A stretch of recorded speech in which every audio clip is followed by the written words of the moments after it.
भगवान पर भरोसा रखे। एक आदमी रेगिस्तान में भटक रहा था। आधा दिन निकल चुका था और रास्ते का कुछ पता नहीं था।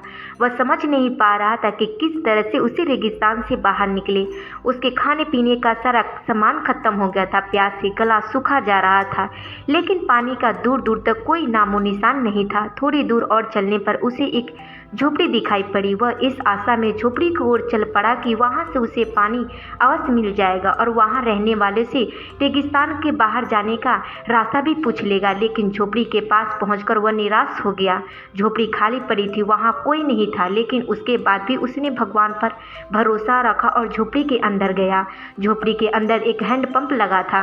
वह खुश हो गया कि अब वह अपनी प्यास बुझा सकता है। उसने भगवान को धन्यवाद दिया और हैंडपंप चलाने लगा। लेकिन काफ़ी प्रयास करने के बाद भी हैंडपंप नहीं चला।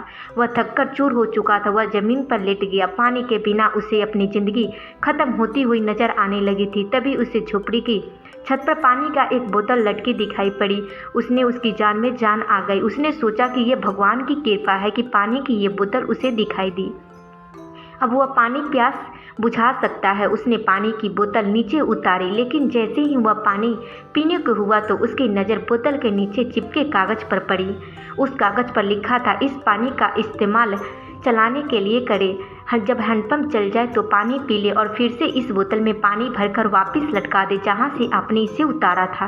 कागज़ पर लिखे संदेश को पढ़कर आदमी सोच में पड़ गया कि क्या करे। यदि पानी हैंडपंप में डाला और वो भी नहीं चला तो सही से यही होगा कि बोतल का पानी पीकर वहां से वो आगे बढ़ जाए। वह दुविधा में पड़ चुका था, लेकिन अंत में उसने ऊपर वाले को याद किया और कागज़ पर लिखे संदेश पर भरोसा करने का निर्णय लिया।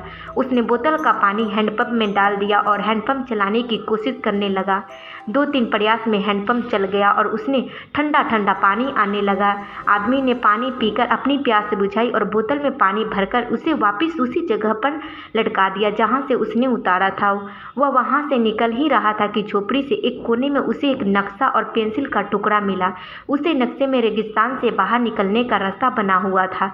आदमी खुश हो गया और भगवान का लाख लाख धन्यवाद दिया।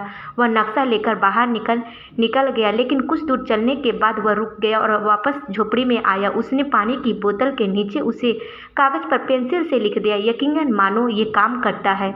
तो दोस्तों, इस कहानी से हमें यही सीख मिलती है कि